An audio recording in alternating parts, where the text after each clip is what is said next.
parit na kidney mo kumapoy. Kito na nga ito, dialysis nga may taon, yan na yung i-recommend ng doktor, dialysis.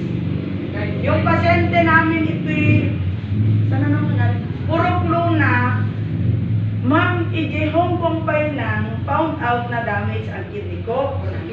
Nagawit ito Pilipinas. Ni, apelikas dahil ngayon, ma'am. Ano nangyari ko na? Ibagada nga hanak ang dialysis. Ididamo, nagpa-check up pa ito'y de vera. Ida-dialysis na 3 times a week. Damage lang naman yung yung kidney ko.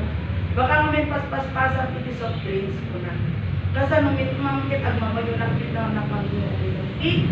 Ko. Ayan na yan. Ay, mamkit ag-dialysis na hindi dapat umayos hindi po. Ang trabaho po ng dialysis, dyan lamang po iikot ang dugo. Pero wala siyang garantiya and it can never be a guarantee na di dialysis machine i-repair na itikidwin. Diyan na yan, as it is na yan. Isa dyan po na nakadegaya mga kaya. So, ibig sabihin, uri nag-dialysis na klang idiwan, han na kaya i-repair itikidwin. Kasi yung dialysis machine, titrabaho na lang dito, itang lang di ka magnajidaran. Kasi hindi na niya kayang dumaan dyan. Kaya sa dialysis machine na lang siya dumadaan.